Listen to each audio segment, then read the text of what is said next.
"Hey, old man, careful with that mop. You might trip over real warriors." The voice cracked across the sealed gym like a thrown-weight plate, sharp with the kind of confidence only a 20-something operator could carry. The room smelled of rubber flooring, metal chalk, and the faint salt of sweat that never quite left the air. Rows of pull-up rigs stretched across the ceiling beams, thick climbing ropes swaying gently from the rafters nearly 20 feet above the ground. Battle ropes slapped against the floor like distant thunder while a line of young Navy SEAL trainees pushed through their morning circuit, each one built like a carved statue of muscle and discipline. In the middle of it all moved a thin old man with a gray janitor's cart and a worn cotton mop. Samuel Mercer didn't look like he belonged in a room full of America's most elite operators. His denim work shirt hung loose on narrow shoulders, the fabric faded to a pale blue after years of washing. A plastic name tag clipped to his chest simply read Sam. No rank, no title, no history. Just another civilian employee keeping the place clean while younger men chased greatness. Sam dipped the mop slowly into a yellow bucket and wrung it out with a steady twist of his wrists. His movements were careful and economical, the kind learned from decades of working with tools rather than machines.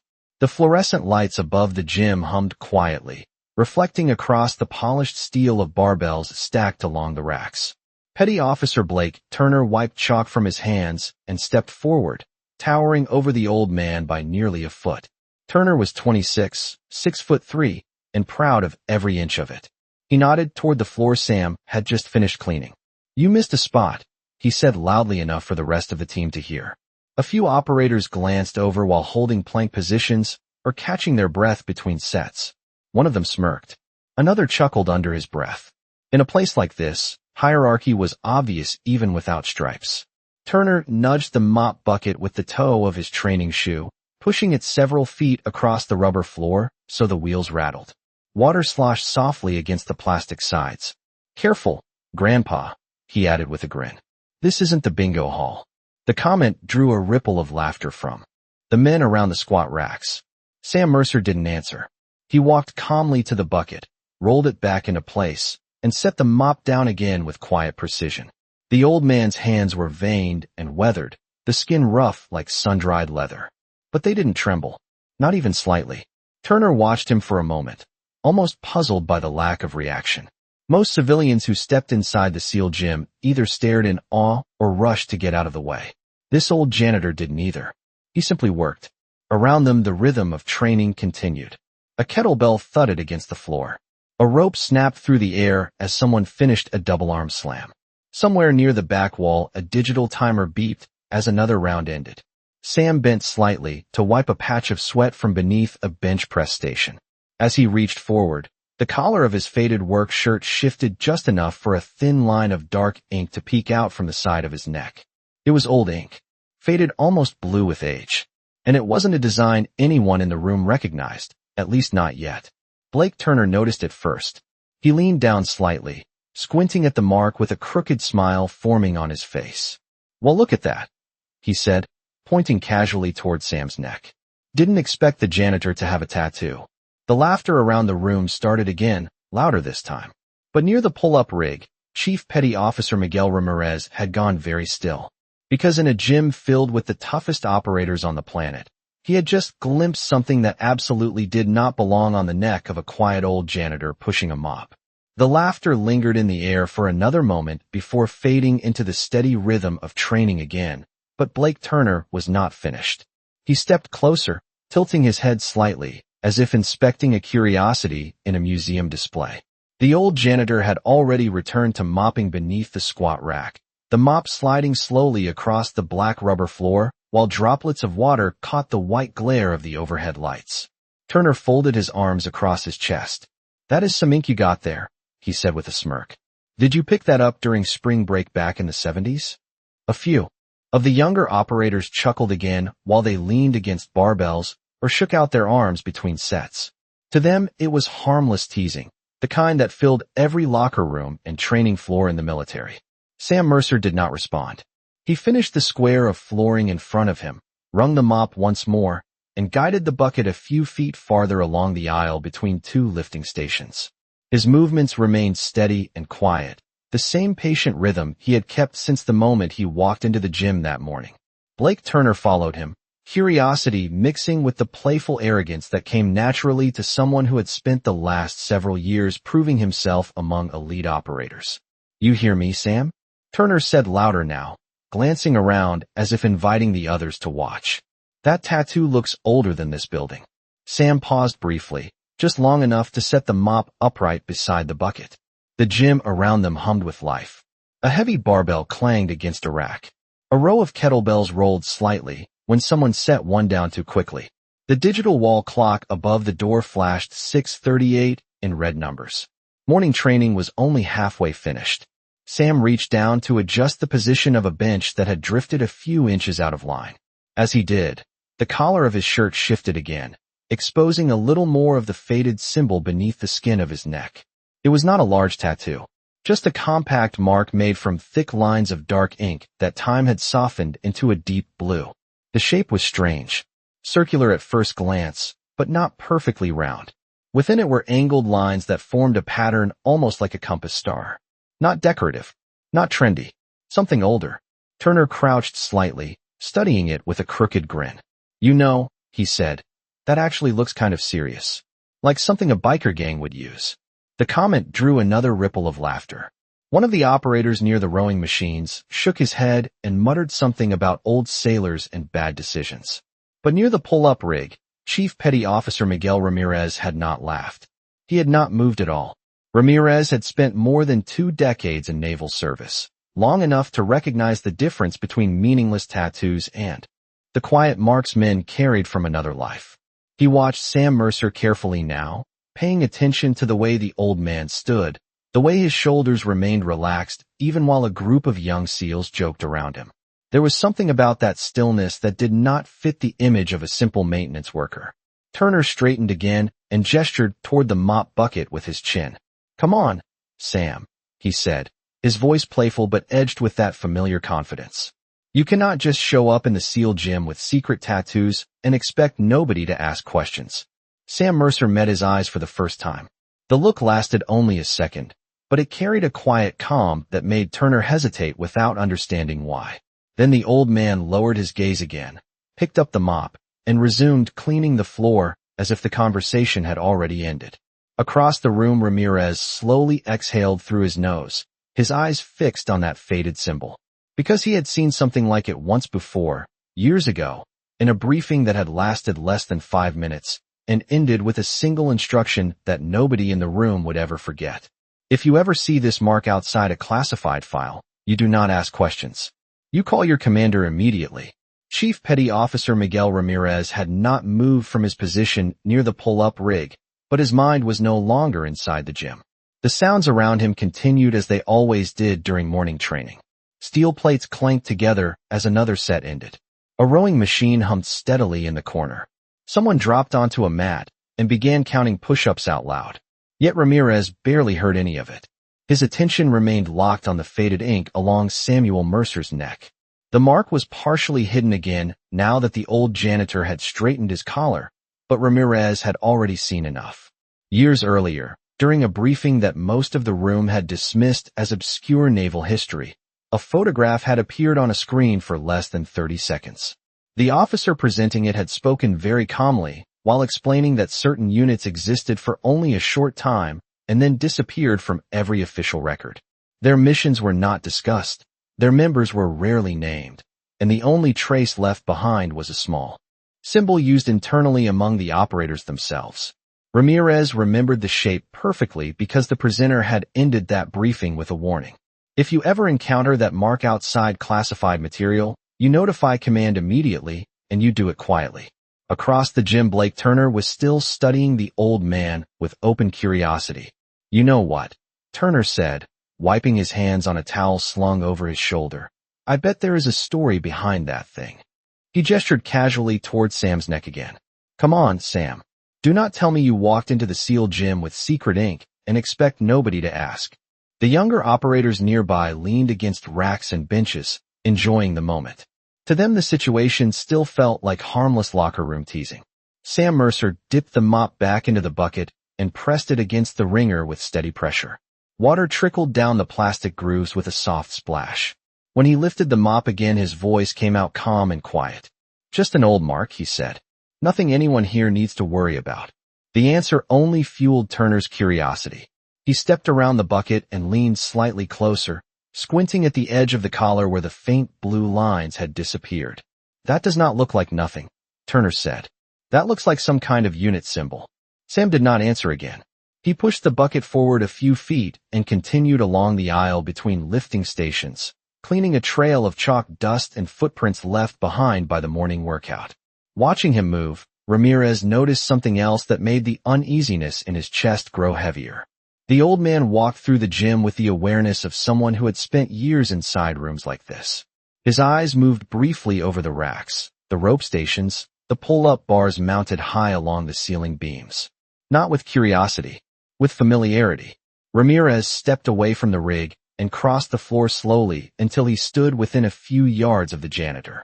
"Sir," he said quietly, choosing the word without thinking. Sam Mercer paused again, lifting his head just enough to meet Ramirez's eyes. For a moment the noise of the gym seemed to fade behind them. Ramirez kept his voice low so the others would not hear. "Where did you get that mark?" Sam studied him. For a long second, the expression on the old man's face did not change, but something behind his pale eyes seemed to measure the question carefully. Then he gave the smallest shake of his head. "Long time ago," Sam said softly. "Different world." That was all he offered. But for Ramirez, it was more than enough. Because that exact answer had appeared once in the same briefing years earlier. The officer on the screen had described it as the only response most surviving members ever gave when someone asked about that symbol. Ramirez felt a cold realization settle in his chest. Without another word, he turned and walked toward the exit of the gym, pulling a phone from his pocket as he moved. If his memory was even close to correct, this was not something that could wait. Somewhere on the base, a commander needed to hear the name Samuel Mercer. Chief Petty Officer Miguel Ramirez stepped out of the sealed gym and let the heavy steel door close behind him with a dull metallic thud that barely echoed down the quiet hallway. The air outside felt cooler, calmer, almost sterile compared to the charged atmosphere inside the training room. Through the thick glass window beside the door, he could still see the operators moving between racks and rope stations, the rhythm of their workout continuing without interruption. But Ramirez no longer watched them. His thumb had already unlocked his phone. For a moment, he simply stood there, staring at the contact list glowing on the screen. The name he needed was near the top. Commander Ethan Cross. Ramirez inhaled slowly before pressing the call button. The line rang once, twice. Then a calm voice answered. Cross speaking. Ramirez lowered his voice instinctively, even though the hallway was empty. "Sir, this is Chief Ramirez down at the training facility." There was a brief pause on the other end. "Go ahead, Chief." Ramirez glanced once more through the glass toward the gym floor, where Samuel Mercer continued pushing the mop along the rubber mats, as if nothing unusual had happened. "Sir, I believe you may want to come down here." Another short silence followed. Not irritation, not confusion, just attention sharpening. "That is a vague request, Chief." Ramirez chose his next words carefully. "There is a civilian janitor working inside the SEAL gym this morning. Name tag reads Samuel Mercer. Late 70s or early 80s. Thin build. Gray hair." The commander did not respond yet, so Ramirez continued.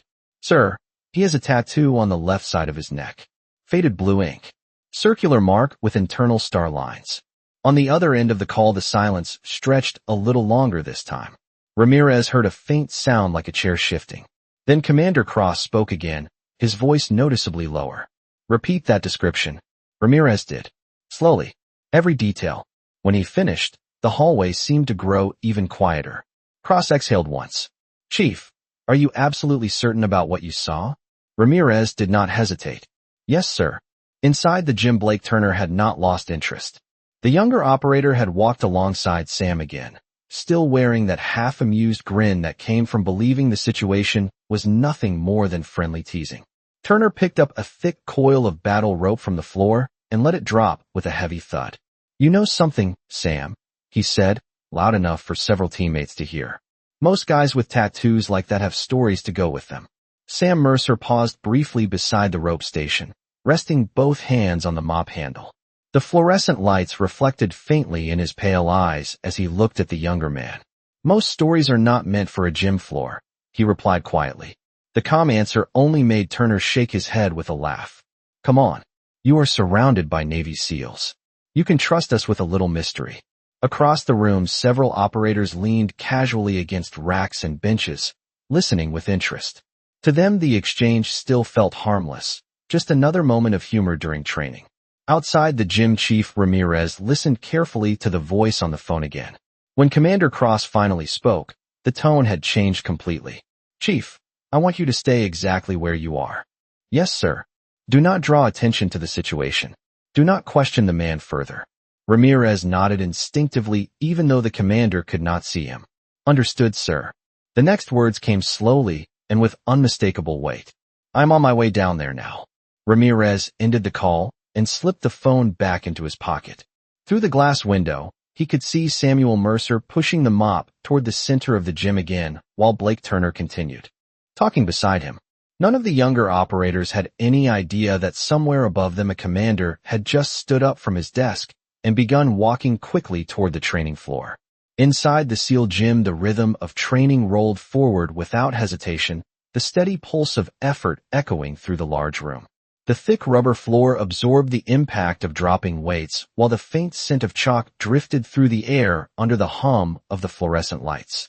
Samuel Mercer pushed the mop slowly along the walkway between two squat racks, guiding the damp strands across a patch of footprints left behind by the early morning session. His movements remained unhurried, almost methodical, as though he had performed the same quiet routine in rooms like this for decades. Blake Turner still lingered nearby, curiosity refusing to fade now that the rest of the operators had begun paying attention as well. The young SEAL leaned against the metal frame of a rack, arms folded across his chest as he studied the old janitor with open interest. You know what I think, Turner said, glancing toward a couple of teammates across the room. I think Sam here is holding out on us. A few heads turned. Someone chuckled while tightening the strap on a weighted vest. Turner nodded toward the faded mark along Sam's neck again. That tattoo looks like something official. Something military. Sam Mercer continued mopping for a few seconds before lifting the mop and dipping it back into the bucket. Water swirled softly as he pressed the handle down against the wringer. When he spoke, his voice was steady and quiet. Plenty of sailors used to get ink when they were young. Turner shook his head slowly. Not like that. He stepped closer, squinting again as if the symbol might suddenly reveal its meaning if he stared long enough. That looks like a unit mark. Something old. Sam gave the smallest shrug, then pushed the bucket forward several feet across the floor. The wheels squeaked faintly as they rolled over the rubber matting. Old is about right, he said. Around them the training floor remained active. Two operators moved through a set of pull-ups, while another adjusted the resistance on a rowing machine. The digital wall clock clicked over to 6:46. Morning drills still had time left. Yet despite the noise and movement, a small circle of attention had begun forming around the quiet janitor. Not openly, not officially, just the natural pull of curiosity. Turner was enjoying it now. Come on, Sam, he said with a grin. You have been walking around this base for who knows how long. Somebody has to know your story. Sam Mercer rested both hands on the mop handle and looked briefly across the gym. His eyes moved over the racks, the climbing ropes, the long mirrors fixed along the far wall. For a moment his expression seemed to drift somewhere else entirely. Then he looked back at Turner. Stories have their time, he said calmly. And their place. The answer drew a few quiet laughs from the nearby operators, though this time the tone carried less mockery and more curiosity. Turner leaned slightly closer, lowering his voice just enough to sound conspiratorial. Well, this is a pretty good place for stories. You are standing in a room full of SEALs. Sam Mercer held his gaze for a second longer. There was no irritation in the old man's face. No defensiveness either. Only a deep calm that seemed strangely out of place in the middle of a competitive training floor. That is exactly why this is not the place, he said. Outside the gym door, Chief Petty Officer Ramirez remained where he had stopped after ending the call. Through the window, he could see Turner still speaking with the janitor while the rest of the operators continued their workout. The chief checked the hallway once more before looking back inside. He knew it would not take long now. Commander Ethan Cross was not a man who delayed once he made a decision. Somewhere upstairs, footsteps were already moving quickly through a corridor. And in a few moments, the training floor inside that gym was going to change in a way none of the younger SEALs could possibly expect. The training floor carried on with its steady rhythm, but something subtle had begun to shift in the atmosphere. The operators still lifted, climbed, and moved through their drills, yet more eyes were drifting toward the quiet janitor pushing a mop between the racks. Samuel Mercer guided the bucket slowly along the center aisle of the gym, the small wheels squeaking softly across the rubber flooring. The fluorescent lights overhead reflected faintly off the thin line of faded ink along the side of his neck each time he turned his head. Blake Turner noticed it again and stepped forward with renewed interest, clearly not ready to let the mystery go. "You know what I think, Sam," he said with a grin that carried equal parts curiosity and mischief. "I think you are selling yourself short. Nobody carries ink like that unless it means something." A couple of the younger operators nearby paused long enough to listen while catching their breath between sets. One of them leaned against a rack and crossed his arms, watching the exchange unfold with growing curiosity. Turner continued, pointing casually toward the old man's collar. "You spent time in the Navy, did you not? Maybe before my time. Maybe before my father's time." Sam Mercer rested both hands on the mop handle and regarded the younger operator quietly.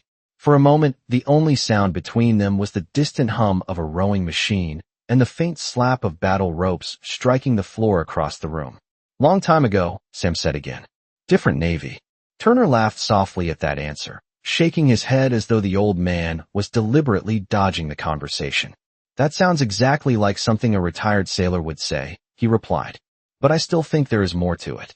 Sam lifted the mop and dipped it back into the bucket with slow precision, wringing out the water before setting it down again on the floor. He moved a few feet forward, continuing his quiet work as if the discussion had already reached its natural end. Turner followed alongside him for a moment, clearly enjoying the role of informal interrogator while several teammates watched with mild amusement. "Let me guess," Turner said. "Cold War sailor. Maybe submarines. Maybe something classified." Sam Mercer stopped again, the mop resting lightly against the floor. For the first time, a faint trace of something like humor touched the corner of his mouth. "Every sailor thinks his job was classified," he said calmly. A few operators chuckled at that remark. But across the room, the glass door to the hallway opened slowly. Chief Petty Officer Ramirez stepped back inside, closing the door behind him with quiet care. He did not interrupt the conversation. Instead, he moved toward the edge of the training floor and watched in silence. His eyes briefly met Sam Mercer's before shifting toward Blake Turner. The chief's expression had changed. The earlier curiosity was gone. In its place was a controlled seriousness that only a few seasoned operators in the room immediately noticed. Turner did not see it yet. He was still studying the faded mark along Sam's neck with the fascination of someone trying to solve a puzzle. "You know what?" Turner said suddenly, gesturing toward a bench beside them. "Why don't you take a break for a minute? Tell us where that tattoo came from." Sam Mercer shook his head gently. "I still have work to finish." The answer seemed simple enough, but Ramirez knew better. Because in the hallway less than a minute earlier, he had heard footsteps approaching fast from the direction of the command offices. And now, just beyond the open doorway, a tall figure in a dark uniform had appeared at the end of the corridor. Commander Ethan Cross had arrived. Commander Ethan Cross moved down the hallway with long, purposeful strides, the polished floor reflecting the sharp lines of his dark uniform as he approached the entrance to the SEAL gym. He did not rush, yet there was unmistakable urgency in the way he walked, the kind of controlled momentum that made people instinctively step aside in narrow corridors. Through the glass panel of the door, he could already see the training floor inside, the rows of racks and ropes, the operators moving through their drills, and at the center of it all a thin gray-haired janitor holding a mop while a younger SEAL stood beside him talking animatedly. Cross slowed only slightly before pushing the door open. The heavy hinge gave a soft metallic click as the door swung inward. The sound was not loud, yet inside the gym Chief Petty Officer Ramirez heard it immediately. He turned his head just enough to confirm what he already knew. Commander Cross had arrived. Ramirez straightened almost imperceptibly, but did not speak. On the training floor, the conversation between Blake Turner and Samuel Mercer was still unfolding. Turner had placed one boot lightly on the edge of a bench while gesturing toward the old man's collar again, his tone still playful. "You are telling me that mark means nothing," Turner said. "But it looks like a unit symbol I have never seen before. That makes me curious." Sam Mercer rested both hands on the mop handle, listening patiently. "Curiosity is healthy," he replied calmly. "But sometimes it points in the wrong direction." A few operators nearby smiled at the quiet answer. Turner gave a small laugh and leaned forward slightly, trying once more to get a clearer look at the faded blue lines along the old man's neck. "Just one look," he said casually. "I might even recognize it." At that exact moment the room changed. Not loudly, not dramatically, just a subtle shift that began near the doorway and spread across the floor like a quiet ripple. One operator near the rowing machine noticed the commander first and straightened immediately. Another saw him a second later and stepped back from the rack he was using. Within seconds the awareness moved across the gym. Training slowed. Conversations faded. Blake Turner did not see the change yet. His attention remained fixed on the tattoo. He still could not quite see clearly beneath the collar of the janitor's shirt. He reached out instinctively, not aggressively, simply intending to pull the fabric aside a little to satisfy his curiosity. "Hold still a second," Turner said. "Let me see that." The word stopped halfway through the sentence. A calm voice had spoken from behind him. "Petty Officer Turner."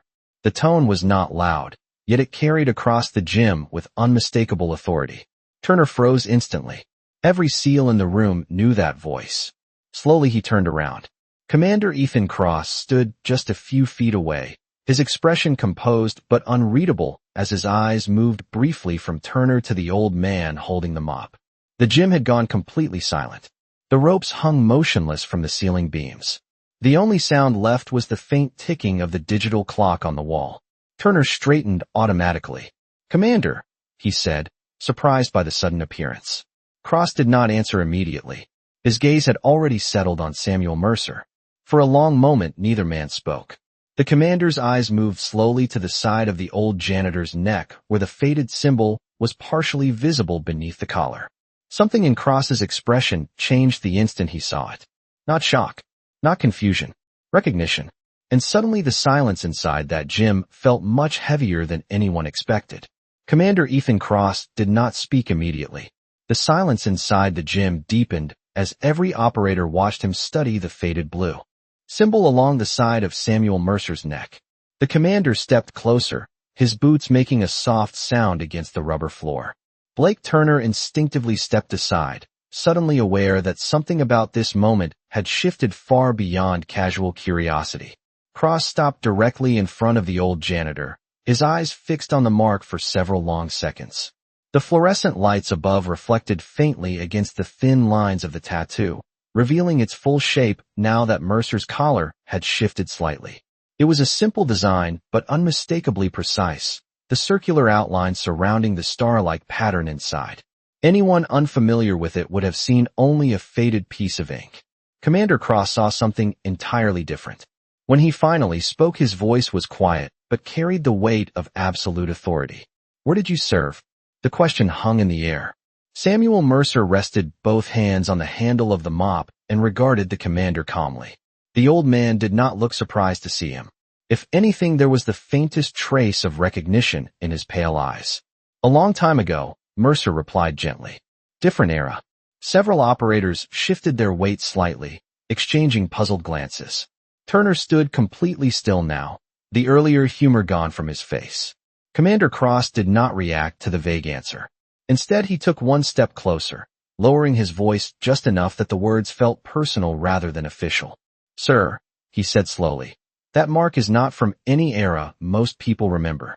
The word "sir" landed like a small shockwave across the room. Blake Turner blinked in confusion.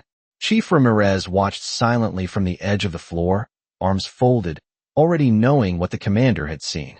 Samuel Mercer gave a small sigh, almost like a man who had hoped to finish his morning quietly.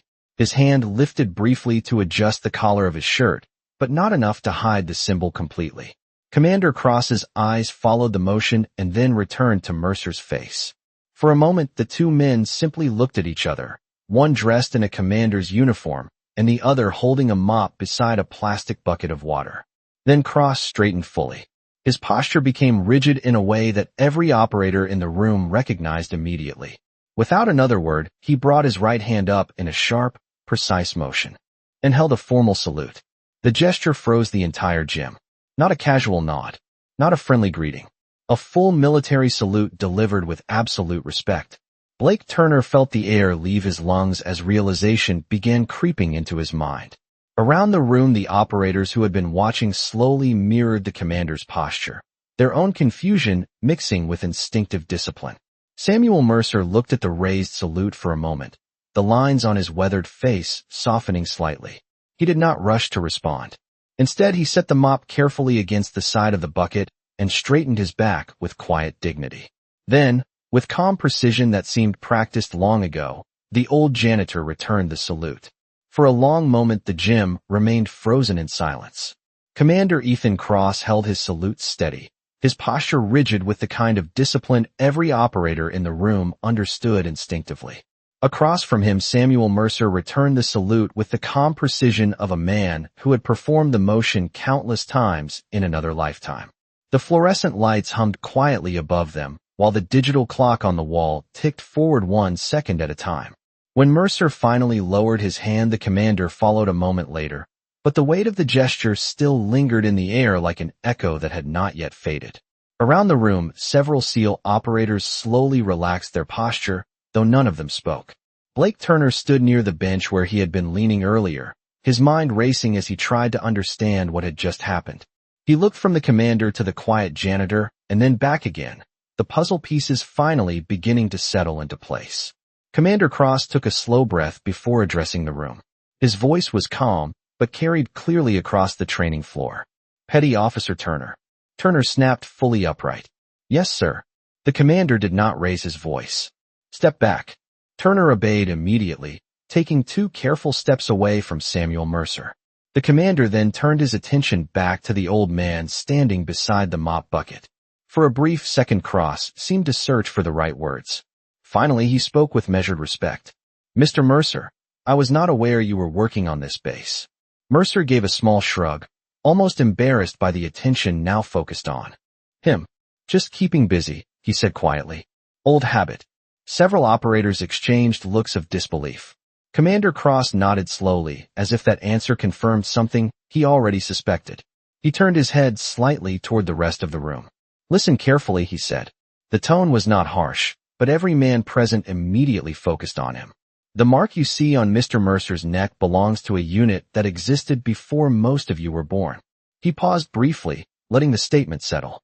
Their missions were never discussed publicly, and most of their records were sealed decades ago. The gym remained completely silent. Turner felt his stomach tighten as the weight of the commander's words began to sink in. Cross continued. "The men who carried that mark did not ask for recognition, and they rarely spoke about what they did. But without them, many of the programs you train under today would not exist." Several operators instinctively straightened again. Samuel Mercer shifted slightly beside the mop bucket, clearly uncomfortable with the attention. "Commander," he said softly, "that was a long time ago." Cross looked back at him and nodded. "Yes, sir," he replied. The simple acknowledgment carried more respect than any explanation. After another moment, Mercer reached for the mop again and dipped it gently into the bucket, as if the entire exchange had been nothing more than a brief interruption in his morning routine. The quiet sound of water moving against plastic filled the room. One by one, the operators slowly returned to their stations, though their movements were noticeably more subdued now. Blake Turner remained standing where he was for a second longer before finally lowering his eyes.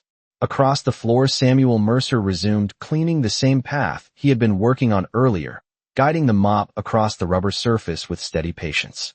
In a room full of elite warriors, the oldest man present quietly returned to his work, leaving behind a lesson none of them would forget. Because respect was not something demanded by rank or strength. Sometimes it was earned long before anyone in the room had even begun their journey.